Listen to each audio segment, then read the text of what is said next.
Hello and welcome દોસ્તો. છેલ્લે આપણે ચેપ્ટર નંબર 2માં એસસી મેટલ્સ અને નોન મેટલ્સ એની બહુ ઇમ્પોર્ટન્ટ પ્રોપર્ટીઝ આપણે શીખ્યા અને ઘણી બધી એવી ઇમ્પોર્ટન્ટ પ્રોપર્ટી છે જેને લીધે આપણને આ પ્રોપર્ટીને લીધે આપણને ખ્યાલ આવી ગયો કે મેટલ્સ અને નોન મેટલ્સ કેવી રીતે બાયફર્ગેટ થાય છે. પછી છેલ્લે આપણે શીખ્યા કે આ મેટલ્સ એસિડ સાથે કેવી રીતે રિએક્શન આપે છે અને એવી જ રીતે મેટલ્સ ની રિએક્શન એર સાથે કેવી રીતે થાય છે. તો આપણે એસિડ સાથેની રિએક્શન છેલ્લે ચેક કરીએ. એમાં થોડું રિકેપ તમને આપી દઉં કે ડાયલ્યુટ અને મિનરલ એસિડ સાથે HCl H2SO4 સાથે metals react, then salt and dihydrogen gas liberated and bubbles of the dihydrogen gas is formed. પણ રિએક્ટિવિટી સિરીઝ બહુ ઇમ્પોર્ટન્ટ થઈ જાય આપણા માટે કે જેમ રિએક્ટિવિટી સિરીઝ છે એ રિએક્ટિવિટી સિરીઝ ઉપરથી જ આપણે નક્કી કરી શકીએ છીએ કે મેટલ્સમાં કઈ મેટલ્સ અને કેવો એસિડ અને વિચ ટાઈપ ઓફ એસિડ છે એની સાથે રિએક્શન અને કેવા ટાઈપની રિએક્શન આપશે તે. તેવી જ રીતે આપણે શીખ્યા what happens when the metal react with the water. એમાં પણ સોડિયમ અને પોટેશિયમ આ બંને high reactive most reactive metal છે એટલે ડાયહાઇડ્રોજન સાથે વાયોલેન્ટ રિએક્શન કોલ્ડ વોટર સાથે આપે અને એવી જ રીતે લેસ રિએક્ટિવ મેટલ છે એમાં આપણે સ્ટીમ અને હોટ વોટર ચેક કર્યું. હવે આજે આપણે મેટલ્સની થર્ડ નંબરની અને વેરી ઇમ્પોર્ટન્ટ કેમિકલ પ્રોપર્ટીઝ જોવી છે આપણે કે મેટલ્સ આ થર્ડ નંબરની કેમિકલ પ્રોપર્ટી છે કે when metals what happens when the metal react with burned with air.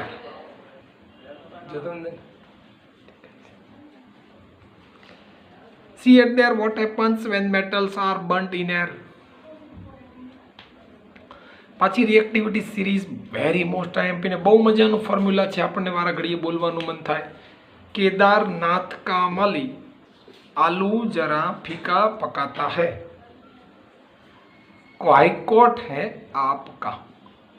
બહુ સરસ મજાનું ફોર્મ્યુલા અને રિએક્ટિવિટી સિરીઝ એટલી બધી જગ્યાએ કામ લાગે છે મિત્રો કે એની વગર તો હું કહું ઘણા બધા ટોપિક્સ છે એ એક બાજુ મૂકવા પડે. એટલે થર્ડ નંબરની મેટલ્સ માટેની ઇમ્પોર્ટન્ટ પ્રોપર્ટી કેમિકલ પ્રોપર્ટી છે કે મેટલ્સ રિએક્ટ વિથ એર. જો લાસ્ટ ટાઈમ આપણે શીખ્યા વોટર સાથે એસિડ સાથે, હવે આજે આપણે થર્ડ નંબરની કેમિકલ પ્રોપર્ટી શીખીએ છીએ મેટલ્સ રિએક્ટ વિથ એર. તો પાછું એ જ તે કે રિએક્ટિવિટી સિરીઝમાં આવીએ કેદારનાથ કા કે sodium potassium high reactive metal છે તો કેવા રૂમ ટેમ્પરેચરે આપણને રિએક્શન આપે અને રૂમ ટેમ્પરેચરે ઓક્સિજન સાથે રિએક્ટ કરી અને વિગોરિયસલી રિએક્શન ફાસ્ટ રિએક્શન હોય અને ફાયર કેચ કરી લે. એટલે આ બંને મેટલ્સને mostly સોડિયમને kept it in kerosene for a while. Don't kept in a free in a nature કે રૂમ ટેમ્પરેચર સાથે જ સળગી જાય તરત અને ફાસ્ટ રિએક્શન આપે એટલા માટે આ સોડિયમને આપણે કેરોસીનમાં જ રાખવું પડે. પાણીમાં પણ ન રાખાય કારણ કે તમને ખબર છે કે વોટર સાથે પણ ફાયર કેચ કરે છે એટલે વોટરમાં પણ ન રાખાય. એટલે ઇમ્પોર્ટન્ટ રીઝન છે why sodium kept in a kerosene. Room temperature air સાથે રિએક્ટ કરે છે ને વિગોરિયસલી કેચ ધ ફાયર એટલે સોડિયમને કેપ્ટ ઇન એ કેરોસીન. પછી કેદારનાથ કા માલી કેલ્શિયમ અને મેગ્નેશિયમ પછી સ્લાઇટ હીટ આપીએ ત્યારે એ સ્લાઇટ હીટથી ઓક્સિજન સાથે રિએક્ટ કરીને કેલ્શિયમ ઓક્સાઇડ કોરસ્પોન્ડિંગ ઓક્સાઇડ બનાવે અને એવી જ રીતે સ્ટ્રોંગ હીટ આપીએ જો એલ્યુમિનિયમ અને ઝિંકને તો જ ઓક્સિજન સાથે રિએક્શન કરે MgO Al2O3 ZnO અને Fe3O4 બનાવે. જો આ બધી જ રિએક્શનો તમે જોઈ શકો છો કે આ ત્રણ મેટલો મેગ્નેશિયમ હોય એલ્યુમિનિયમ હોય ઝિંક હોય તો મેગ્નેશિયમ ઓક્સાઇડ એલ્યુમિનિયમ ઓક્સાઇડ ને ઝિંક ઓક્સાઇડ બનાવે અને એના ઉપર એનું ઓક્સિજનનું થીન લેયર બની જાય એટલે આપણે કે એલ્યુમિનિયમ ઓક્સાઇડનું એનોડિક બનાવે એટલે થીન લેયર ઓફ ઓક્સાઇડ એના મેટલ ઉપર આવી જાય અને આ જ પ્રોટેક્ટ કરે ફર્ધર ઓક્સિડેશન માટે. એની ઉપર એક થીન લેયરનું ઓક્સાઇડ પણ બની જાય. માનો કે આપણે થોડુંક વિચારીએ આ ધારો કે મેગ્નેશિયમનું છે પટ્ટી અને આની પર ઓક્સિજન સાથે રિએક્ટ થાય જ્યારે તો આની પર મેગ્નેશિયમ ઓક્સાઇડનું થીન લેયર બની જાય મેગ્નેશિયમ ઓક્સાઇડ જેવું આવું. એલ્યુમિનિયમ હોય તો એલ્યુમિનિયમ ઓક્સાઇડનું થીન લેયર બની જાય. હવે જ્યારે ઓક્સિજનનું થીન લેયર બને એટલે ફર્ધર ઓક્સિડેશન આનું થશે જ નહીં, કારણ કે ઓક્સિજન સાથે આ મેટલ રિએક્ટ નહીં કરે, કારણ કે વચ્ચે એક MgO અથવા ઓક્સાઇડનું લેયર આવી જાય છે. એટલે શું કરશે, થીન લેયર ઓફ ઓક્સાઇડ બનશે, એટલે protect the further oxidation of metal, એટલે મેટલનું ફર્ધર ઓક્સિડેશન થવા દેશે નહીં. આનો આપણે હમણાં જ યુઝ જોશું એલ્યુમિનિયમ ઓક્સાઇડનો. પણ એક ઇમ્પોર્ટન્ટ રિએક્શન છે કે આયન છે. આ આયનને આપણે ફાઇલિંગ્સ એટલે કે નાનો નાનો ભૂકો કરી અને આપણે ઓક્સિજન સાથે રિએક્ટ કરાવીએ ત્યારે જ્યારે એનો FeO ઓક્સાઇડ બને, પણ જરાક જુદા પ્રકારનો બને. કેમ એવું બને છે, તો કે Fe+2 પણ હોય અને -2 પણ હોય. આપણને ખબર છે કે Fe+2 હોય અને ઓક્સાઇડ -2, તો આ બેનું મિક્સ થાય એટલે FeO બનાવે. અને એવી રીતે Fe+3 પણ છે, તમને ખબર છે, અને ઓક્સિજન -2, તો આ બંનેનું મિક્સિંગ થઈ Fe2O3 બને. પણ આ બંનેનું મિક્સિંગ થઈ અને Fe3O4 બને છે. આ બરોબર એક કેમિકલ કમ્પાઉન્ડ એક એવો છે કે જેમાં તમે બેલેન્સી કદાચ જાણતા હો છતાં પણ એ બેલેન્સ ન થાય. એટલે આયન ઓક્સાઇડ બને છે, પણ આ આયન ફાઇલિંગ્સ બર્ન વિકોરિયસલી. તમે જેવું આયનના ભૂકાને એર સાથે રિએક્શન કરો, પણ એ કેવું રિએક્શન હોવું જોઈએ, સ્ટીમ હોવી જોઈએ, ધ્યાન રાખજો મિત્રો. અને તરત જ તે વિગોરિયસલી રિએક્શન આપી અને આપણને એનો કલર ચેન્જ થઈ જાય અને આયન ઓક્સાઇડ બનાવે. નીચેનાની તો વાત જ જુદી છે, કારણ કે લેડ અને hydrogen do not react with the air. પણ કોપર છે, જ્યારે હોટ મેટલ કરું ત્યારે માંડ રિએક્શન કરે, ત્યારે કોપર એની સાથે રિએક્શન આપે અને કોપર ઓક્સાઇડનું પણ બની જાય અને લેયર એની પર કોપર ઓક્સાઇડનું બ્લેક કલરનું લેયર બની જાય. પણ જ્યારે હોટ મેટલ શું કરું ત્યારે જ આ બને હોટ મેટલ. ત્યાં સુધી હોટ મેટલ કર્યા વગર આ કોપર છે એ એર સાથે રિએક્શન આપશે નહીં. અને નીચેની તો ખબર જ છે તમને, સિલ્વર, ગોલ્ડ અને platinum do not react with the air at high temperature. ગમે એટલું ટેમ્પરેચર હોય ને, એટલે જ આપણે જો આના ઓર્નામેન્ટ્સ બનાવીએ છીએ ત્રણેયના. સિલ્વર છે, ગોલ્ડ છે ને platinum do not react with water, do not react with air, do not react with acid. કોઈ સાથે રિએક્શન ન કરે, એટલા માટે આને કાટ પણ ન લાગે, આ કાળું પણ ન પડે, એટલે આપણે આના ઓર્નામેન્ટ્સ બનાવીએ. એટલે જ આ ત્રણેય મેટલ્સ એ નોબલ મેટલ્સ પણ કહેવાય છે. ફરીથી બહુ ઇમ્પોર્ટન્ટ રિએક્શન છે એર સાથે કેવી રીતે બને. રૂમ ટેમ્પરેચરે આ બંને રિએક્શન કરે અને એના કોરસ્પોન્ડિંગ ઓક્સાઇડ બનાવશે. એવી રીતે કેલ્શિયમ, મેગ્નેશિયમ, એલ્યુમિનિયમ, ઝિંક પણ ઓક્સાઇડ બનાવશે, એના કોરસ્પોન્ડિંગ ઓક્સાઇડ બનશે. પણ એક ધ્યાન રાખજો, થોડું થોડું થીન લેયર બનશે. જ્યારે Fe સાથે ફાઇલિંગ્સ કરો તો જ તે આયન ઓક્સાઇડ બનશે. અને એવી રીતે કોપરને હોટ મેટલ્સ કરતા રહો તો જ કોપર ઓક્સાઇડ અને બ્લેક બ્રાઉન કલરનો કોપર ઓક્સાઇડ બની જશે. આની ઉપર લેયર બનશે કોપર ઉપર કાળા કલરનો, એ કોપર ઓક્સાઇડ છે.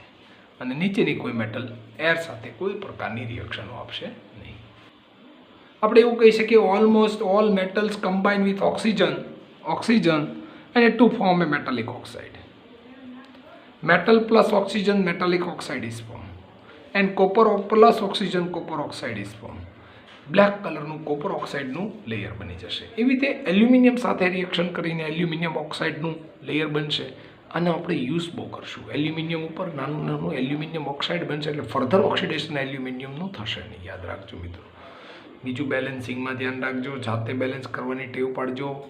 ન ખબર હોય તો એક વિડીયોઝ આપણે બેલેન્સિંગ માટેનો છે, ફરીથી યાદ કરાવું. પહેલાં મેટલ્સ, પછી નોન મેટલ, ઓક્સિજન અને હાઇડ્રોજન, આવી રીતે બેલેન્સ કરવાનું ટેવ પાડજો. પણ કેટલાક મેટલિક ઓક્સાઇડ એવા છે, જો aluminium oxide, zinc oxide show both acidic and basic both properties and produces salt and water. પણ અમુક એમ્ફોટેરિક એવા ઓક્સાઇડને એમ્ફોટેરિક ઓક્સાઇડ કહેવાય, જે એસિડિક પ્રોપર્ટી ધરાવે અને બેઝિક પ્રોપર્ટી ધરાવે. જો આ તે એલ્યુમિનિયમ ઓક્સાઇડને હું એસિડ સાથે રિએક્શન કરાવું ને તોય સોલ્ટ આપે, અને બેઝ સાથે રિએક્શન કરાવું તોય સોલ્ટ આપે. એનો મતલબ એમ છે કે આ એસિડ તરીકે કામ કરશે, બેઝ તરીકે કામ કરશે. જોઈએ આપણે એલ્યુમિનિયમ ઓક્સાઇડ જો એસિડ સાથે રિએક્શન કરાયું, સોલ્ટ અને વોટર બને. આવું ક્યારે બને મિત્રો? યાદ કરીએ, neutralisation reaction, second chapter, acid base salt. Acid plus base is equal to neutralise. Neutral એટલે કે salt plus water form. It's called neutralisation reaction. તો એસિડ પ્લસ બેઝ છે, જો એઝ એ બેઝ તરીકે કામ કરે છે. હવે બીજી રિએક્શન જો L2O3+ Na હોય, જો બેઝ છે સાથે એસિડ તરીકે કામ કરશે ને સોલ્ટ આપશે. પણ આ સોલ્ટ જરાક જુદા પ્રકારનો છે, કોમ્પ્લેક્સ સોલ્ટ પણ આને કહેશું. યાદ રાખીએ, બે પોઝિટિવ રેડિકલ ભેગા થઈ ગયા છે. આવું ક્યારેક જ બને કે જેમાં કોમ્પ્લેક્સ સોલ્ટ આવે. સોડિયમ આ આખો નેગેટિવ તરીકે કામ કરે, એલ્યુમિનેટ. તો જો ધ્યાન રાખજો મિત્રો. એવી રીતે most metallic oxide are basic in nature because the metallic oxide metal plus oxide metallic oxide reacts with water and base form. Therefore most of the metallic oxide are basic in nature, but some of the metallic oxide are amphoteric in nature because acid and base both the property has converted dissolve in water to produce the alkali. આ બધા જ alkali એવા છે કે પાણીમાં dissolve થઈ જાય છે, એટલા માટે તેને જે બેઝ વોટરમાં ડિઝોલ્વ થાય એ બધાને આલ્કલી કહેવાય. તો ફરીથી મેટાલિક ઓક્સાઇડની બહુ important property, metal plus air metallic oxide will be form. આ metallic ઓક્સાઇડ્સ bus only 2 metallic oxides are amphoteric in nature and most of the metallic oxide are basic in nature. What is called amphoteric? This metallic oxide like aluminum oxide and zinc oxide show both the acidic and basic property and produces salt and water. Like that way aluminum oxide with acid, this aluminum oxide behave like a base. Base plus acid, salt form, water form, neutralization reaction will be occurring here. હવે જોઈએ આપણે એક experiment જોઈએ metallic ઓક્સાઇડનો, કે એક metallic oxide છે sodium oxide. હમણાં તો આપણે જોયું છે વોટર સાથે ડિઝોલ્વ કર્યું, પોટેશિયમ ઓક્સાઇડ વોટર સાથે, મેગ્નેશિયમ ઓક્સાઇડ વોટર સાથે અને કેલ્શિયમ ઓક્સાઇડને વોટર સાથે રિડક્શન કરાયું. અને પછી એની ઉપર મેં લિટમસ પેપરનો ટેસ્ટ કર્યો. Lead litmus paper turn into blue. Wet litmus. So I says wet, not dry litmus paper. Okay, understood? Why we take a wet litmus paper? Understood?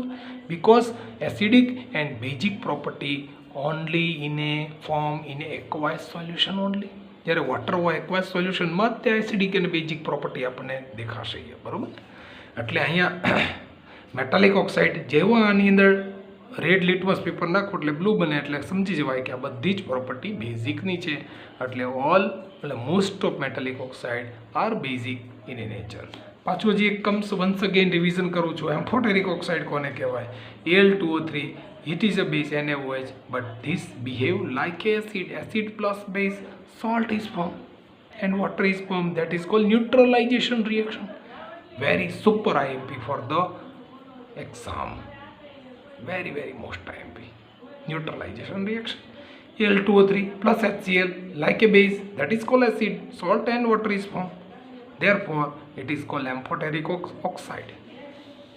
હવે non-metal also react with oxygen and non-metallic oxide will be formed. Metal plus oxygen, metallic oxide. Non-metal plus oxygen, non-metallic oxide. Which are the non-metals? Carbon is the non-metal which reacts with oxygen. Carbon dioxide, sulfur reacts with oxygen, sulfur dioxide.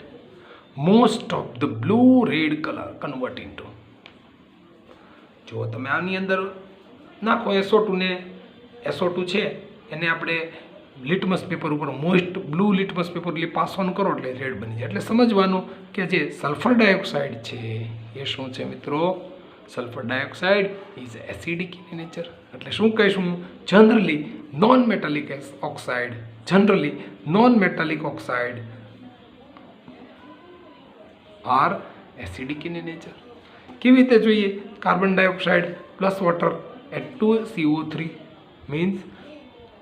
means carbonic acid will be formed, and SO2 plus H2SO4 sulfurous acid also form. જો બંને acid form થાય છે એટલે non metallic oxide are acidic in nature, but some non-metallic oxide like that way carbon monoxide, nitrogen oxide, H2O, nitrous oxide, dinitrogen oxide, neutral of the non-metallic oxide છે. Most IMP આ રીતે બહુ પૂછાય છે MCQમાં. પણ તમને જાણીને નવાઈ લાગશે, આ N2O છે ને મિત્રો એ લાફિંગ ગેસ છે. એકવાર એક્સપેરિમેન્ટ કરેલો છે કે આખા લેબોરેટરીમાં N2O ને છોડી દીધો તો બધા લોકો હસવા લઈ ગયા. એટલે N2O is called laughing gas. It is called dinitrogen oxide and it is also neutral non-metallic oxide. હવે જોઈએ આપણે એક નવી રિએક્શન છે એનોડાઇઝિંગ. એનોડાઇઝિંગનો મતલબ શું થાય? એનોડ અને કેથોડ. આપણે ઇલેક્ટ્રોલિસિસ પ્રોસેસમાં એનોડ અને કેથોડ લઈએ છીએ. Cathode negative role, anode positive રોલનું કામ કરે છે. તો એ process by with the thick oxide layer form on aluminium by electrolysis process. ઇલેક્ટ્રોલિસિસ પ્રોસેસમાં આપણે એનોડ તરીકે એલ્યુમિનિયમને લઈએ નીચે અને એની ઉપર ઓક્સિજનનું લેયર જો આવી જાય એટલે એલ્યુમિનિયમ ઓક્સાઇડ બની જાય. આ જે પ્રોસેસ છે એ પ્રોસેસને કહેવાય એનોડાઇઝિંગ પ્રોસેસ. એટલે કે એનોડ તરીકે એલ્યુમિનિયમને લેવાનું છે, એની ઉપર ઓક્સિજનનું લેયર બની જાય, એલ્યુમિનિયમ ઓક્સાઇડ બની જાય. હવે શું થશે, હમણાં મેં આગળ કીધું, જ્યારે મેગ્નેશિયમ ઓક્સાઇડ કે એલ્યુમિનિયમ ઓક્સાઇડ બની જશે એટલે એની ઉપર એક ઓક્સાઇડનું લેયર બનશે અને જેવું ઓક્સાઇડનું લેયર બનશે એટલે ફર્ધર ઓક્સિડેશન થશે નહીં મિત્રો. ચાલો જોઈએ. The hard layer does not allow the atmospheric O2 to come into the contact with the fresh surface of aluminium. હવે જે એટમોસ્ફિયરનો ઓક્સિજન છે, હવે હાર્ડ લેયર તો બની ગયું છે એલ્યુમિનિયમ ઓક્સાઇડનું, તો હવે atmospheric oxygen to come the contact with the fresh surface of aluminium does not allow. Oxygen હવે એલાઉ થશે જ નહીં, કારણ કે હવે તો હાર્ડ લેયર બની ગયું એલ્યુમિનિયમ ઓક્સાઇડનું, એટલે હવે ફર્ધર ઓક્સિડેશન નહીં થાય. Hence oxidation of the metal stops. Aluminium ઓક્સાઇડનું ઓક્સિડેશન સ્ટોપ બની જશે. તેથી શું બનશે? The oxygen gas evolved at the anode reacts with the aluminium to make the thicker protection oxide layer on the aluminium. Aluminium ઉપર મોટું થિકર એટલે જાડું એલ્યુમિનિયમ ઓક્સાઇડનું લેયર બને અને શું કરે તે does not allow the atmospheric oxygen to come the contact with the fresh surface of aluminum or further oxidation. This oxide layer can be dyed easily to give aluminium articles and the attractive finish. એટલે ત્યાં આગળ આપણે attractive finish માટે aluminium oxide, આખી જે process ટૂંકમાં બહુ simple process છે કે જ્યાં એનોડ તરીકે આપણે એલ્યુમિનિયમ લીધો છે ઇલેક્ટ્રોલિસિસ પ્રોસેસમાં, ત્યાં ઓક્સિજન આવી એલ્યુમિનિયમ ઓક્સાઇડનું લેયર બનાવે અને જે એલ્યુમિનિયમ ઓક્સાઇડનું લેયર બને એ શું કરે? The hard layer of aluminium oxide does not allow the atmospheric oxygen to come with the contact of the fresh surface area of aluminium. પાછું ફર્ધર ઓક્સિડેશન ન થવા દે. આ આખી પ્રોસેસને આપણે કહેશું એનોડાઇઝિંગ પ્રોસેસ. પાછી એક નવી વાત, એકને એક વાત આપણે ચેપ્ટર 1માં કરેલી છે, ટાઈપ ઓફ કેમિકલ રિએક્શન. એ જ વાત પાછી મારે ફરીથી કરવી છે. હાઉ ડુ મેટલ્સ, 4th નંબરની કેમિકલ પ્રોપર્ટી શરૂ થાય છે મિત્રો હવે, કે how do metals react with the solution of other metal salt. એક મેટલ લેવાની ને એક બીજું મેટાલિક સોલ્ટ લેવાનું, તો બે રિએક્શન કેવી રીતે થશે અને બંને રિએક્શનો વચ્ચે કેવી રીતે થાય છે આ બંને રિએક્શનો, એ આપણે એને સોલ્વ કરીને આપવાનું છે. તો એક રિએક્શનનું નામ છે ડિસ્પ્લેસમેન્ટ. આપણે એના બે ટાઈપ જોયા છે, એ અને બી, ડબલ ને single displacement reaction. Reactive metals can be displace less reactive metal from their solution. જે ઉપરની હોય ને, આપણે કેદારનાથ કા માલી આલુ જરા ફીકા ફકા થાય, જો આખી તમને રિએક્ટિવિટી સિરીઝ આવડતી હોય તો જે ઉપરની મેટલ હોય ને રિએક્ટિવ, મોર રિએક્ટિવ મેટલ એટલે ઉપરની metal, reactive metal can displace less reactive metal from their solution. જે નીચે મેટલ હોય ને એ મેટલનું કમ્પાઉન્ડ્સ લેવાનું અને ઉપર જે મેટલ હોય ને એ વધારે રિએક્ટિવ મેટલને છૂટી રાખવાની, એટલે એના કમ્પાઉન્ડ્સમાંથી મેટલ્સનું ડિસ્પ્લેસમેન્ટ થઈ જશે. ધારો કે એ બી નામની મેટલ્સ છે, એ કમ્પાઉન્ડ છે, અને સી નામની મેટલ છે, તો સી છે ને આનું ડિસ્પ્લેસ કરશે બીને. પણ એક યાદ રાખશું, જો C is always greater than reactive than B તો નકર નહીં થાય મિત્રો. C is more reactive than A, otherwise not is form. A metal salt compound solution of B, salt solution of A plus metal B react થશે, metal B જે છે displace થઈ જશે. એક્ઝામ્પલ એક બહુ સરસ મજાનું એક્ઝામ્પલ છે, આપણે ડિસ્પ્લેસમેન્ટ રિએક્શનમાં બહુ સારી રીતે જોયું છે. Reactions of copper metal with the silver nitrate solution. Copper મેટલની સાથે સિલ્વર નાઇટ્રેટનું સોલ્યુશનને આપણે ડિઝોલ્વ કરીએ. When a strip of copper red is place in the colour silver nitrate solution in beaker. જેવું આપણે કોપરને શેમાં નાખવાનું છે? સિલ્વર નાઇટ્રેટ સોલ્યુશનમાં નાખીએ એટલે કોપર ઉપર સિલ્વરનું લેયર બની જશે. રેડ કલર જે હતો સિલ્વરનો એ બ્લુ બની જશે, કલર ચેન્જ, કલર ચેન્જ થશે એટલે પાછું હું તમને જ્યારે કલર ચેન્જ થાય ને એટલે સમજવાનું અંદર કેમિકલ રિએક્શન થાય છે. યાદ કરો first chapter, first lecture, first chapter યાદ કરો કે જેમાં what is why whenever the chemical reaction occur. તો આપણે 5 સ્ટેપ જોયા છે. પહેલું સ્ટેપ જ અગત્યનું છે, કલર ચેન્જ સમજવાનું કેમિકલ રિએક્શન, પ્રેસિપિટેટ ઇઝ ફોર્મ સમજવાનું કેમિકલ રિએક્શન, ગેસ ઇઝ ઇવોલ્વડ સમજવાનું કેમિકલ રિએક્શન. જોયા તો ને, યાદ છે કે જેમ જેમ આ બધા જે એના શું છે એ એના નેચર છે કે આવું જો થતું હોય તો સમજવાનું અંદર કેમિકલ રિએક્શન થાય છે. અહીંયા કલર ચેન્જ થાય એટલે સમજવાનું કેમિકલ રિએક્શન થાય છે. એ ટાઈપ ઓફ પછી કેમિકલ રિએક્શનમાં આપણે ગયા હતા, એમાં એક ટાઈપ હતું displacement reaction. Strip of copper gets coated with the shining layer of silver. એની પર સિલ્વરનું શાઇનિંગ લેયર બની જાય એટલે શું કહેવાય? Silver nitrate with the copper, copper nitrate is form એટલે બ્લુ કલર બની જાય અને સિલ્વર છે એ છૂટું પડી જાય. પાછું બીજું તમને યાદ કરાવી દઉં કે પાછું સિલ્વર યાદ કરો, કોપર છે એ ઉપરના ભાગે છે અને સિલ્વર રિએક્ટિવિટી સિરીઝમાં નીચે છે. જો મોર રિએક્ટિવ હશે તો જ આ બધું થશે મિત્રો, નકર નહીં થાય. તમને યાદ હોવું જોઈએ મિત્રો કે આ કોપર જે છે એ સિલ્વર કરતાં મોર રિએક્ટિવ છે એટલે જ આ રિએક્શન થશે, નકર નહીં થાય. જો મોર રિએક્ટિવનો લેસ રિએક્ટિવ છે ને એનો સોલ્ટ સોલ્યુશન હોવું જોઈએ અને મોર રિએક્ટિવ મેટલ જુદી હોય તો જ ડિસ્પ્લેસ કરી શકશે. પણ જો આ કોપર નાઇટ્રેટ હું લઈશ તો ડિસ્પ્લેસ નહીં થાય.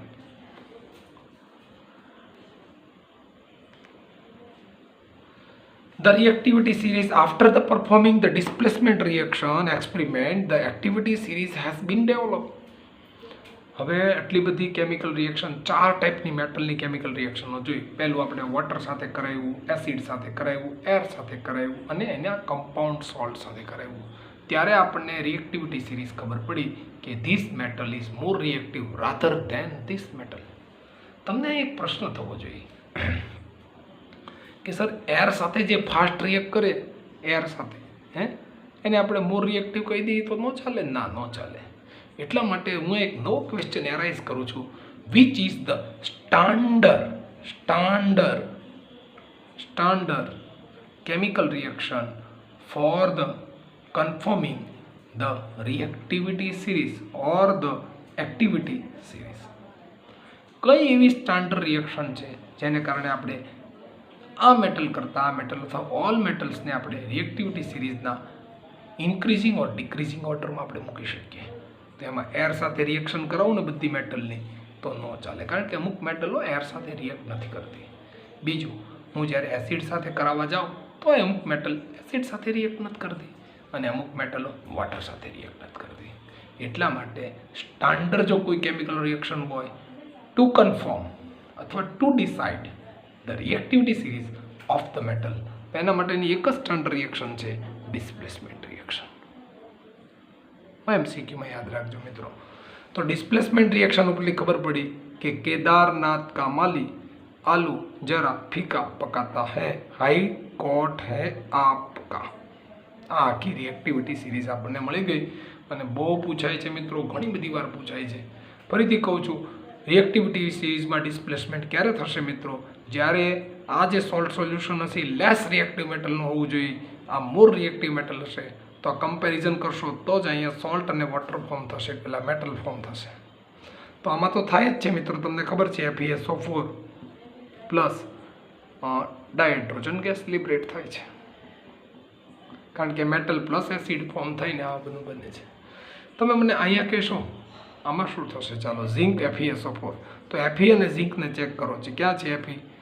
Fe છે અને ઝિંક છે. જુઓ તો ઝિંક ઇઝ મોર રિએક્ટિવ છે, યસ. તો મોર રિએક્ટિવ મેટલ છૂટી હોવી જોઈએ અને લેસ રિએક્ટિવ મેટલનો કમ્પાઉન્ડ હોવો જોઈએ, યસ છે. તો થશે ZnSO4 પ્લસ Fe. ચાલો, FeSO4 Zn થશે, પોસિબલ જ નથી, કારણ કે લેસ રિએક્ટિવ મેટલ છે. મોર રિએક્ટિવ મેટલ છે એ છૂટી હોવી જોઈએ ને લેસ રિએક્ટિવ મેટલ જે છે લેસ રિએક્ટિવ મેટલનો કમ્પાઉન્ડ હોવો જોઈએ. તો લેસ રિએક્ટિવ મેટલનો કમ્પાઉન્ડ છે ને મોર રિએક્ટિવ મેટલ છૂટી છે, એટલે તો પાછું અહીંયા ZnSO4 અને Fe બનશે. ચાલો, FeSO4 ને કોપર બનશે મિત્રો. તો જોઈએ આપણે Fe અને કોપરમાં, Fe અહીંયા છે અને કોપર અહીંયા છે. તો Fe છે એ મોર રિએક્ટિવ છે, મોર રિએક્ટિવ મેટલનો સોલ્ટ છે, અહીંયા જો ન ચાલે અને લેસ રિએક્ટિવ મેટલ છૂટી છે, તો આ રિએક્શન પોસિબલ જ નથી મિત્રો. આ રિએક્શનમાં હું FeSO4નું સોલ્યુશન ને એમાં કોપરની સ્ટ્રીપ મૂકીશ ને તો કલર ચેન્જ નહીં થાય. ચાલો કોપર સલ્ફેટને Fe થશે, યસ થશે, FeSO4 બનશે અને કોપર રિમૂવ થશે. તો આવી ઘણી બધી રિએક્ટિવિટી મેટલ છે કે જેમાં તમારે લેસ રિએક્ટિવ મેટલ હોય એનો સોલ્ટ સોલ્યુશન અને મોર રિએક્ટિવ મેટલ હોય એ છૂટી હોવી જોઈએ. Means more reactive metal displace to other metals, એના સોલ્ટ સોલ્યુશનમાંથી અધર મેટલ્સને ડિસ્પ્લેસ કરશે. તો અહીંયા પણ એક ઇમ્પોર્ટન્ટ રિએક્શન પૂરી થઈ કે આપણને ખ્યાલ આવી જવો જોઈએ કે રિએક્ટિવિટી સિરીઝ માટે displacement reaction is a very most important reaction for the chemical activity series. હવે આપણે એક નવો ટોપિક શીખવો છે જેનું નામ છે આયનિક બોન્ડ અથવા આયનિક બોન્ડ કમ્પાઉન્ડ અથવા આયનિક કમ્પાઉન્ડ. તો આયનિક બોન્ડ કે આયનિક કમ્પાઉન્ડ કેવી રીતે ફોર્મ થાય? તો આયનિક બોન્ડ ઉપરથી જ આયનિક કમ્પાઉન્ડ બને છે. તો આયનિક કમ્પાઉન્ડ બનશે કેવી રીતે? તો ફરીથી કહું છું, આયનિક કમ્પાઉન્ડ હંમેશા એવી રીતે બનશે મેટલ પ્લસ નોન મેટલ, અને આ મેટલ ઓલવેઝ પોઝિટિવ હોય અને નોન મેટલ ઓલવેઝ નેગેટિવ હોય. આ બંને ભેગા થઈ અને આયનિક કમ્પાઉન્ડ બનશે. બરોબર યાદ રાખજો, મેટલ જોઈએ અને એક નોન મેટલ જોઈએ. અહીં એક એક્ઝામ્પલ આપ્યું છે, sodium is a cation because sodium Na+ and chloride NaCl negative beings the opposite charge attract to each other strongly. બે વચ્ચે જ્યારે ચાર્જ ઓપોઝિટ હશે એટલે સ્ટ્રોંગલી બંને એકબીજા પ્રત્યે એટ્રેક્શન હશે. અને સ્ટ્રોંગલી એટ્રેક્શન એટલે કે સ્ટ્રોંગ ઇલેક્ટ્રોસ્ટેટિક ફોર્સ બિટવીન ધેમ એને એટ્રેક્શન થશે અને NaCl ફોર્મ થશે. જુઓ તમે Na+Cl નેગેટિવ, Na+Cl નેગેટિવ, આ બંને ભલે આયન્સ છે યાદ રાખજો, પણ ફ્રી આયન્સ નથી આ કમ્પાઉન્ડની અંદર મિત્રો, યાદ રાખજો. બરોબર, ફરીથી કહું છું, NaCl કમ્પાઉન્ડ જે બને છે એ NaCl કમ્પાઉન્ડમાં આયન્સ છે presence, yes, but free ions not presence in them. Okay, તો NaCl ફોર્મ થશે. એવી રીતે Na અને Cl, Na પોઝિટિવ અને Cl નેગેટિવ રિમૂવ થશે. હવે એવી રીતે મારે MgCl2 બનાવવું હોય તો શું થશે? આમાંય તે આ જ કામ છે. જો મેટલ અને નોન મેટલ છે, મેટલ શું છે? મેગ્નેશિયમ 12 નંબર, 1 to 20 સુધીના નંબર બધાને આવડે. Electron configuration okay, 282. આ 282 છે તો 2 ઇલેક્ટ્રોન રિમૂવ થશે અને ક્લોરિનમાંથી 1 ઇલેક્ટ્રોન ગેઇન થશે. હંમેશા શું છે, મેટલ છે હંમેશા લૂઝ કરે ઇલેક્ટ્રોન અને પોઝિટિવ આયન્સ બનાવે. એવી રીતે non metals gain the electrons and anion will be form. Therefore Mg આની પાસે જે 2 ઇલેક્ટ્રોન ફ્રી થયા છે, ફ્રી ઇલેક્ટ્રોન એક ક્લોરિનને આપશે, બીજા ક્લોરિનને 1 ઇલેક્ટ્રોન આપશે, કારણ કે એને 1 ઇલેક્ટ્રોનની જરૂર છે. એટલે Mg+2 Cl નેગેટિવ 2 બનાવશે અને આવી રીતે MgCl2 બનશે. તો આયનિક કમ્પાઉન્ડ બનશે કેમ મિત્રો? પાછું એની જ વાત કરવી છે. Metal plus non metal, metal always positive charge and non metal always anion. That is called cation, that is called anion. અને આવી રીતે આપણે આયનિક કમ્પાઉન્ડ બનશે.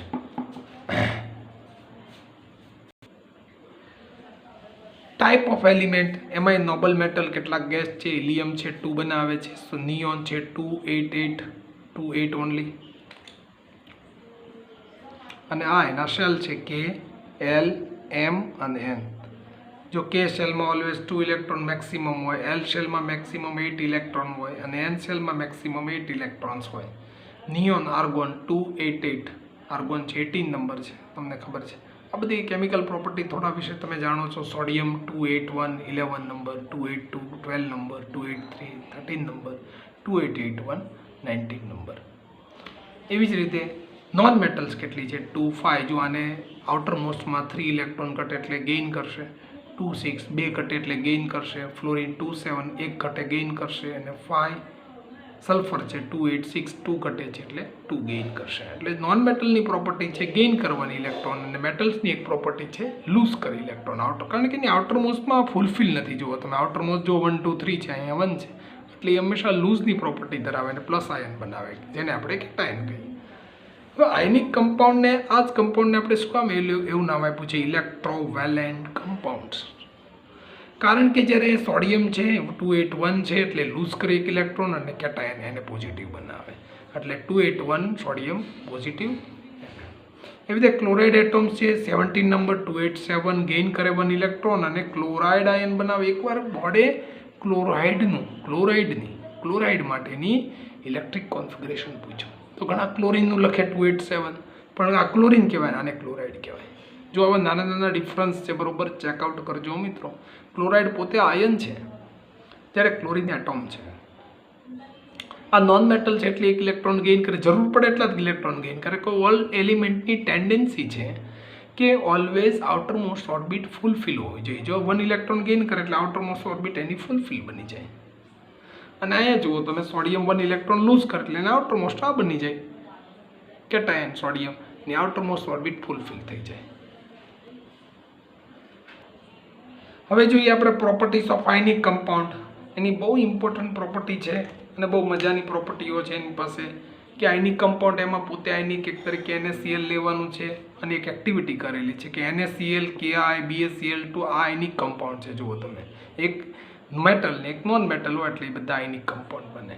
એન્ડ હીટ ઇટ ડાયરેક્ટલી, આપણે એને હીટ આપીએ ચાલો ડાયરેક્ટ. બીજું એને પાણીમાં ડિઝોલ્વ કરીએ અને ત્રીજું એમાં પેટ્રોલ કેરોસીનમાં ડિઝોલ્વ કરીએ અને પછી સર્કિટમાં લઈ એનેથી ઇલેક્ટ્રિસિટી પાસ કરીએ તો શું થાય છે. જો મેં કેટલા એક્સપેરિમેન્ટ કર્યા, પહેલું એને હીટ આપી તો શું થાય છે, બીજું એને વોટર, પેટ્રોલ અને કેરોસીનમાં ડિઝોલ્વ કરું શું થશે, હમણાં હું તમને રિઝલ્ટ આપું. અને આ ત્રણેયને આપણે જે આયનિક કમ્પાઉન્ડ છે એને સર્કિટમાં મૂકી દેવાના અને એમાંથી ઇલેક્ટ્રોલિસિસ, ઇલેક્ટ્રોડ્સ સોલ્યુશનમાંથી પાસ આઉટ કરવાનું. જોઈએ આપણે શું થાય છે, એના રિઝલ્ટ જોઈએ. ચાલો, મેં NaCl, Ki, BaCl2 આ 3 આયનિક કમ્પાઉન્ડ લીધા. તો પહેલાં તો એનો ફિઝિકલ સ્ટેટ બધાનો સોલિડ છે. શું કામ સોલિડ છે એ અમારો પ્રશ્ન છે પાછો. શું કામ સોલિડ છે એમાં ફિઝિકલ સ્ટેટ? ફિઝિકલ સ્ટેટ એટલે સોલિડ બને છે મિત્રો કે કારણ કે એની બિટવીન ધ 2 આયન્સ કમ્પાઉન્ડ બને. આયન જ્યારે બે વચ્ચે એટ્રેક્શન વધારે હોય મિત્રો એટલે બે ક્લોઝ હોય. આ ધારો કે Na પ્લસ અને Cl નેગેટિવ વચ્ચે તો આ બંને આયન્સ કેવા હશે? ક્લોઝ આયન હશે. અને તમે યાદ કરો, સોલિડ, લિક્વિડ અને ગેસમાં જ્યારે બે આયન્સ એકદમ નજીક હોય તો સોલિડ બને, થોડા દૂર હોય તો લિક્વિડ બને અને બહુ વધારે પડતા દૂર હોય તો ગેસિયસ ફોર્મ થાય. એટલા માટે ionic compounds solid in nature. Colour તો જુદા જુદા હોઈ શકે. આનો યલો કલર છે, આનો લાઇટ પર્પલ છે, આનો પિંક વ્હાઇટ છે. હવે સોલ્યુબિલિટી તો આ બધા જ આયનિક કમ્પાઉન્ડને તમે ચેક કરો, વોટરમાં ડિઝોલ્વ છે. જુઓ, જ્યારે પેટ્રોલ કે કેરોસીનમાં ડિઝોલ્વ નથી થતા. કારણ શું છે વોટરમાં ડિઝોલ્વ થાય જ્યારે આ પેટ્રોલ કેરોસીનમાં ન થાય? કારણ કે પેટ્રોલ કેરોસીન છે બંને નોન પોલર સોલ્યુશન છે, જ્યારે વોટર છે એ પોલર સોલ્વન્ટ છે. બીજી વાત, વોટર છે એ આના એટોમ્સ વચ્ચે, જે બે આયન્સ વચ્ચે જે બોન્ડ છે, એટ્રેક્શન, બોન્ડ ઓફ એટ્રેક્શન છે, એને બ્રેક કરે છે. જ્યારે આ પેટ્રોલ કેરોસીન આના બોન્ડ ઓફ એટ્રેક્શનને બ્રેક નથી કરી શકતો. એટલે આની અંદર, વોટરની અંદર આના બધા આયન્સ ફ્રી બની જાય છે. સમજો બરાબર. અને આમાં આયન્સ ફ્રી બનતા નથી એટલે વોટરની અંદર આ બધું ડિઝોલ્વ છે, પેટ્રોલ કેરોસીનમાં ડિઝોલ્વ નથી. બીજું, આ જે ત્રણેય કમ્પાઉન્ડ છે એ ઇલેક્ટ્રિસિટી કન્ડક્ટ કરાવવા જઈએ તો બધામાંથી ઇલેક્ટ્રિસિટી પાસ ઓન થાય છે. ક્યારે ઇલેક્ટ્રિસિટી પાસ ઓન થાય મિત્રો, એનો એક બેઝિક કન્સેપ્ટ છે કે જ્યારે ઇલેક્ટ્રિસિટી કોઈમાંથી પાસ ઓન થાય એટલે સમજવાનું કે તેની પાસે ફ્રી આયન્સ, ફ્રી ઇલેક્ટ્રોન્સ હોય તો જ એની ઇલેક્ટ્રિસિટી એમાંથી પાસ ઓન થાય. એટલે એની પાસે ફ્રી ઇલેક્ટ્રોન છે, ફ્રી એટોમ્સ, ફ્રી આયન્સ છે અને એટલા માટે તેનો નેચર બધાનો આયનિક છે. એટલે આયન્સ છે એટલા માટે એનો નેચર આયનિક બને છે. આ જ ફિઝિકલ પ્રોપર્ટી જે છે એને થોડીક હું આઉટલાઇન લઉં ને બધાની એક માઇક્રોસ્કોપિક લેવલે ચેક કરીએ કે ફિઝિકલ પ્રોપર્ટી સોલિડ શું કામ છે અને હાર્ડ શું કામ છે. આયનિક કમ્પાઉન્ડ્સની ફિઝિકલ પ્રોપર્ટી હાર્ડ અને સોલિડ છે because of the strong force attraction between the positive and negative ions. Ions will be very close એટલા માટે તેને સોલિડ છે. brittle break into the pieces when the pressure is applied on them. જેવું હું pressure આપું તો brittle છે, પાછા બરડ છે, તૂટી પણ જાય છે. યસ, આ એની ફિઝિકલ નેચર છે. હવે એના મેલ્ટિંગ પોઈન્ટ ચેક કરીએ. બોઇલિંગ પોઈન્ટ, મેલ્ટિંગ એટલે એને હું હીટ આપું. Large energy is required to break the strong inter ionic attraction force. બહુ મોટી એનર્જી જોઈએ, ઘણી બધી હીટ આપવી પડે ત્યારે એ માંડ એનો બોન્ડ છે બ્રેક થાય. તમને એમ થશે કેટલી બધી હીટ શું કામ જરૂર? કારણ કે આ બે પોઝિટિવ અને નેગેટિવ રેડિકલ છે, આ બંને વચ્ચે જે bonds, force of attraction between the two opposite charge ions is very strong હશે. જો આને ક્યારે ઘણી બધી હીટ જરૂર પડશે તો જ આ બોન્ડ છે બે વચ્ચેનો એટ્રેક્શન ફોર્સ બ્રેક થશે. એટલે મેલ્ટિંગ કરવા મોલ્ટન સ્ટેટમાં આને લાવવા માટે મારે વધારે હીટની જરૂર પડશે. એટલે એનું મેલ્ટિંગ અને બોઇલિંગ પોઈન્ટ પણ હાઈ હશે. So the high melting and boiling point of them, ધારો કે NaClનું 1074 કેલ્વિન છે અને બોઇલિંગ પોઈન્ટ 1686 કેલ્વિન છે. જો કેટલું બધું હાઈ, 1000 કરતાં ઉપર જ્યારે હું એનર્જી આપીશ ને, હીટ આપીશ, ત્યારે માંડ NaCl બ્રેક થશે અને લિક્વિડમાં કન્વર્ટ થશે.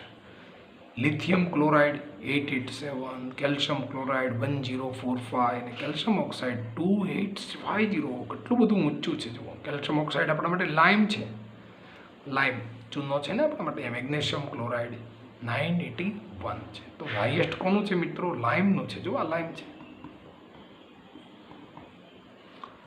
તો આટલું બધું ઊંચું મેલ્ટિંગ પોઈન્ટ એમનું આયનિક કમ્પાઉન્ડ્સનું હોય છે.